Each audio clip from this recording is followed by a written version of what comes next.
The dominant paradigm right now in terms of funding and performance management, I think, is I began to call outcomes-based performance management. So that means a funder will say, we are looking to achieve this in the world, more people in employment, or more people with clean water, or blah, blah, blah. And then they turn that into that strategic objective into a particular outcome with a particular measure. Like, so we want to see 500 more people in employment in this province by this date, and then they award resources to organisations who promise to deliver on that particular metric. It sounds like the most sensible way that you could possibly do things, right? We're all looking to create better outcomes in the world, so we will only pay or reward organisations that achieve those desired outcomes. How sensible. Unfortunately, when that outcome-based performance management is put into practice, universally it seems to create drivers for gaming and develop a set of practices which make doing the right thing more difficult, not easier. The question that I was asking was, well, if we know that this doesn't work, why are we still doing it? Yeah. The problem isn't a recognition that this stuff isn't working. The problem is a lack of an alternative. So we realised that what our job, kind of working in a business school, to do was to answer the question, what else can we do in terms of funding and performance management? And we went back to our analysis of what the core of why outcome-based performance management fails, and because it fails to deal with complexity. So we're like, okay, we don't know what next looks like, but whatever next looks like has to start by embracing complexity. Unless people embraced the complex reality of the world, then we weren't going to be able to manage these kind of social interventions, public sector work, international development in any way. In our sort of philosophical or more academic language, we would say that's an acknowledgement that the world is complex. It's kind of an ontological explanation, meaning that the nature of the world is that it's complex. It's not just our illusion or our imagination or our knowledge systems, but it's a kind of idea, an establishment, a factual establishment that this is the nature of the fibre of reality, and what are kind of thinking or thought approaches and practical tools we can use to sort of address that.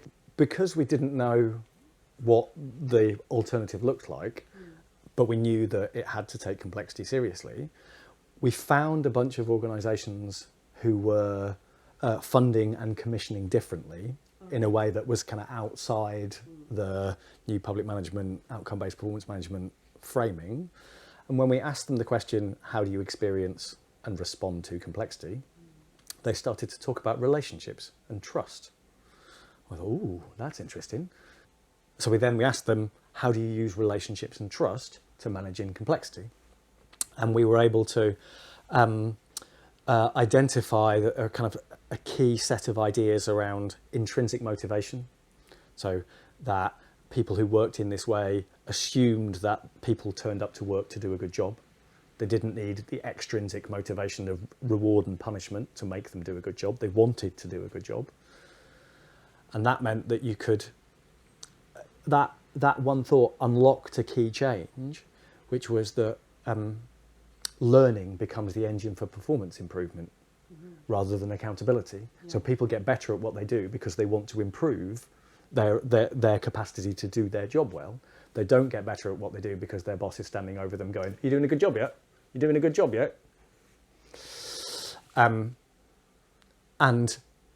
other aspect of what people told us about their response to complexity was that it couldn't be about single organisations or single programmes or kind of single teams. It had to be a systems response, because if an outcome is made by hundreds of different factors all working together, as you were saying, an outcome is an emergent property of a complex system, then the hypothesis that people were working to was that systems in where those actors were able to coordinate and collaborate more effectively, healthy systems in our language, healthy systems would produce better outcomes. So they were working specifically to enable actors to coordinate and collaborate better.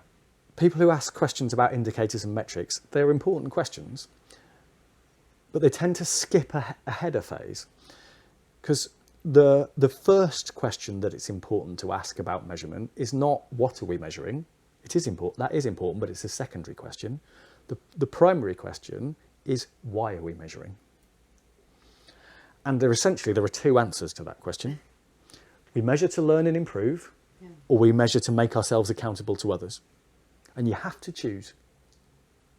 You can't use the same set of data for both, because otherwise Campbell's law comes in, blah, blah, blah. So if people choose to measure to learn and improve, then the set of questions comes, okay, what should we measure? And then it is the job of managers and leaders to help teams, people, individuals, programs to decide what it is that they need to measure to form an important part of their reflective practice and learning. And with a little bit of help, almost everyone knows what they would need to measure about their job to give them useful data to reflect on to improve. So that becomes the task of kind of senior leaders in this. What data do you need to measure in order to learn and improve? You folk doing the work. How do we create organisational systems that enable that data to be captured and you to make sense of that, both internally and with people in the broader system? That is probably the million-dollar question. And I think more and more people who are working in the field or are actually managing projects or are commissioned to run projects or implement funding proposals or imperatives are coming up against that what they are doing is not matching up with what the indicators and performance outcomes want them to measure. And there aren't many ways to sort of push back, and there's probably not too many theories or practices that that can help us I think form a language or kind of give us tools or concepts or practices even to say this is the reason why it's not working, and this is what we can do about it. And I think in my own work and in what we've been doing here, we work with a project that's funded by USAID and GRADE, which is a CEDAR funded project based in Sweden.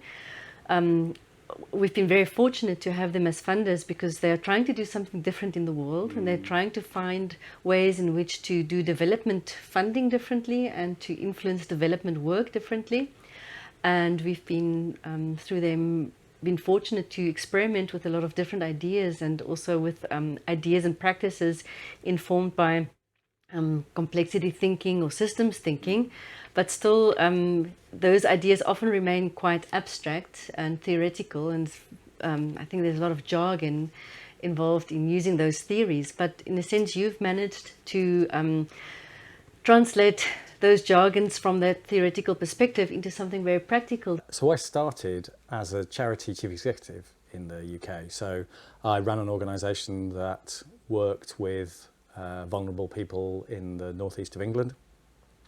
And the way that the funding and performance management mechanisms for our charity evolved started to cause us a whole bunch of problems. It created an environment in which people stopped telling the truth to each other and which began to undermine effective practice. If the practice of performance management is making performance worse, something has gone badly wrong. So there are two problems which seem to be intrinsic to the way that outcomes-based performance management works.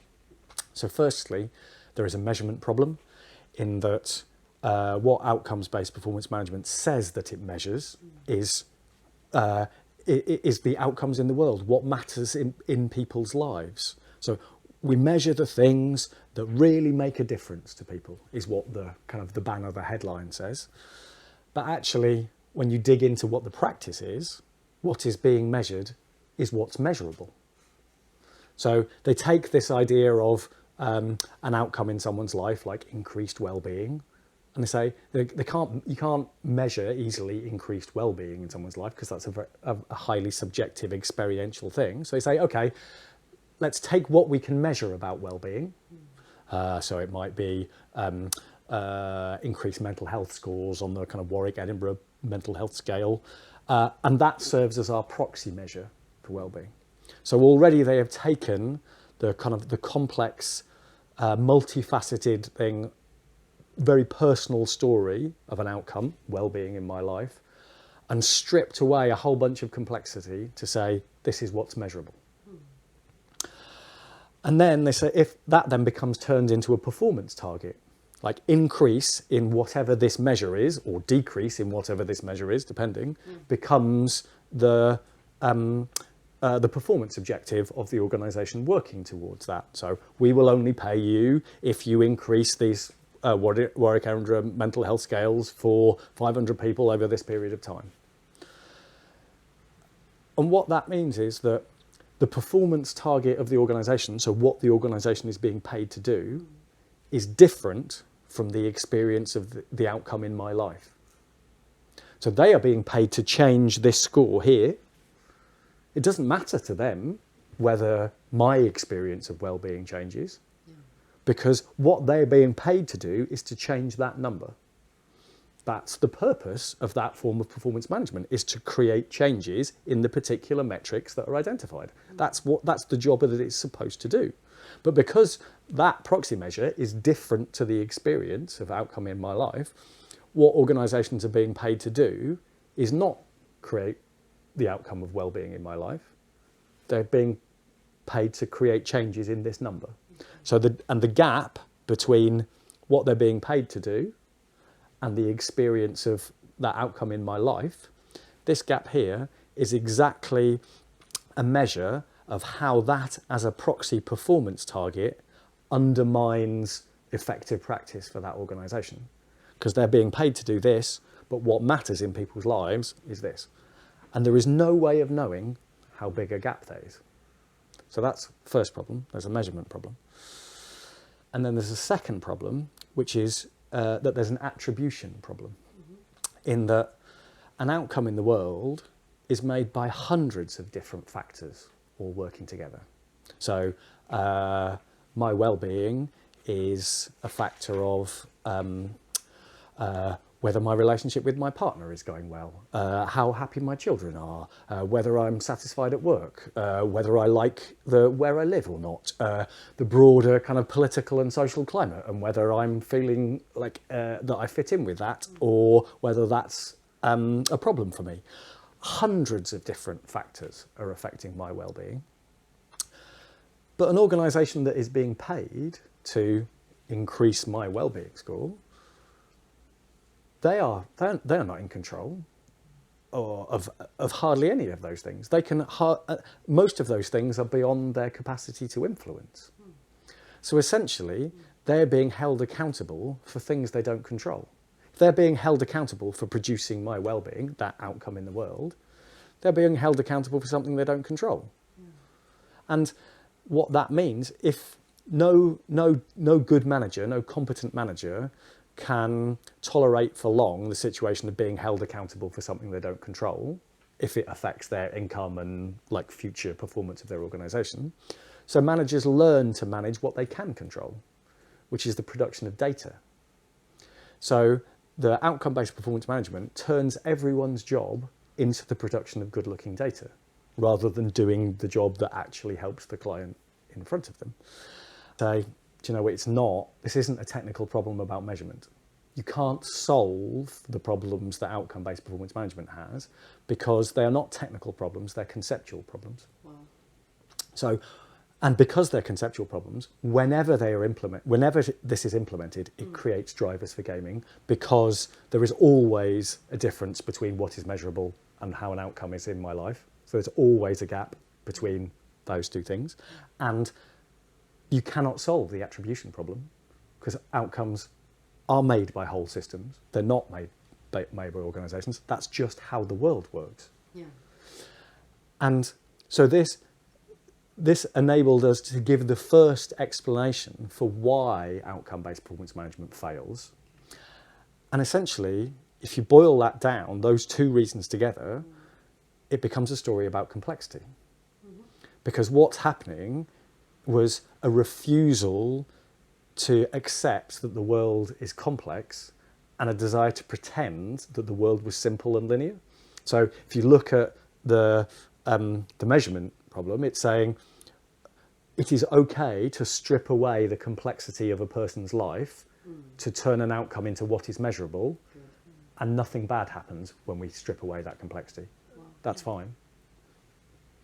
And if you look at the attribution thing, it says outcomes are made through the linear process of program logic models, where you start with input resources and they do a process, and that creates outputs, and that creates short-term outcomes, and that leads to long-term outcomes. It's a linear process of change like that.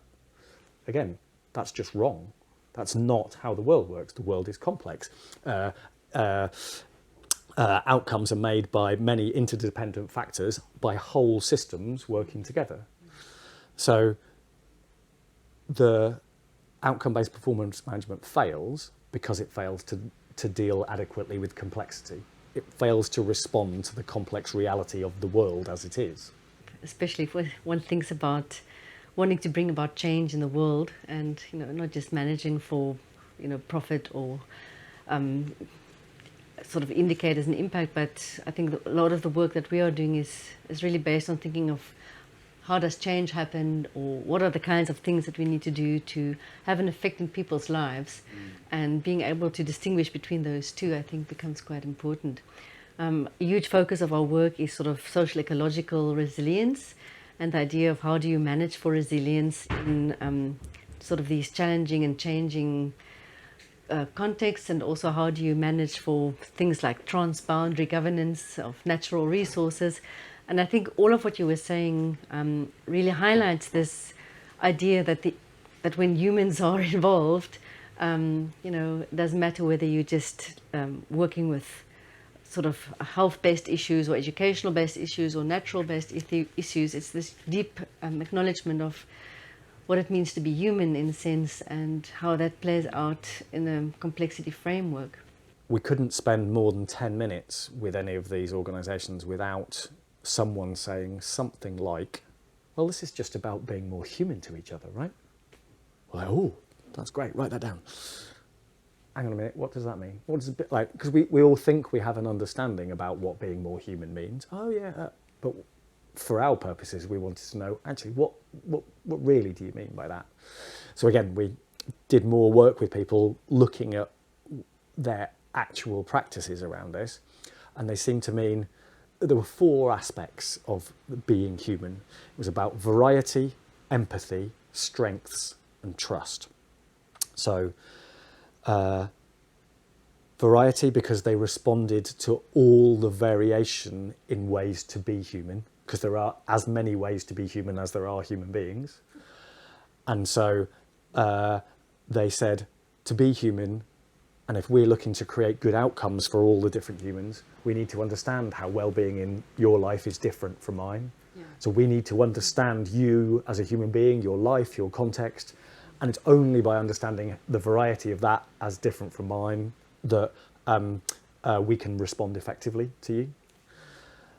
And in order to do that, in order to understand variety across the differences between human beings, we need to build the capacity for empathy between people. So to genuinely understand the life of another is hard, right? So we need to build our capacity for empathy in order to be able to hear and understand genuinely what it is like to be another human being.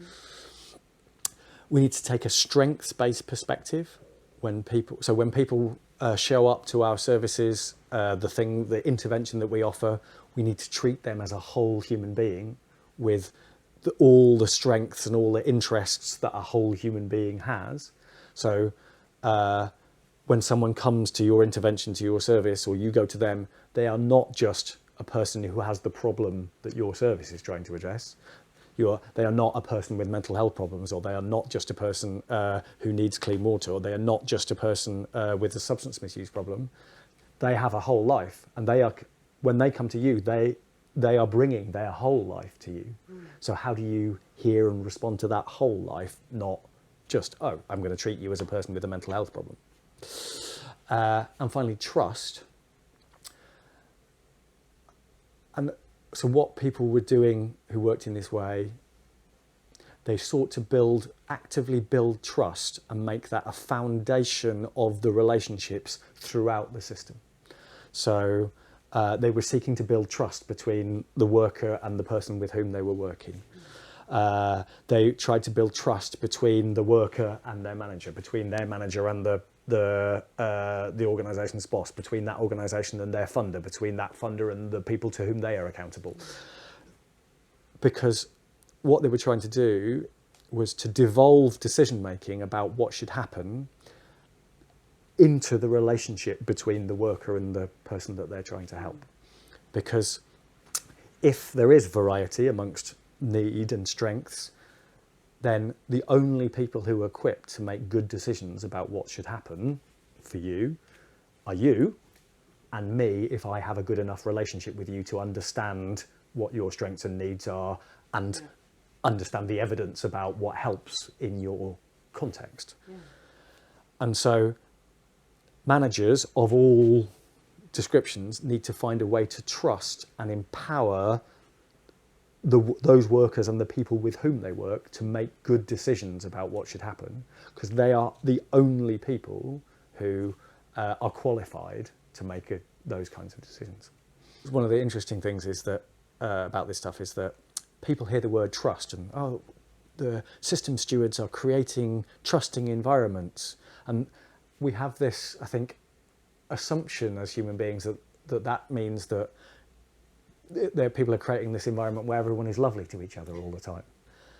And actually what people have told us about this work, who are doing this work, is that it's not about that at all.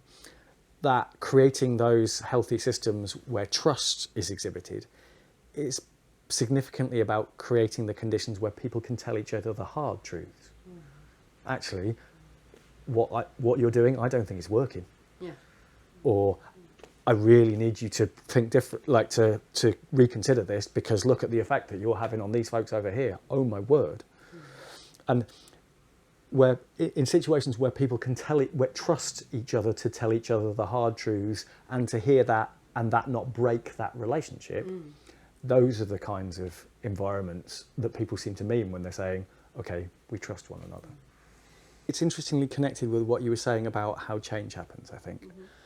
Because responding to people's humanity is about recognizing and starting from where they are, right?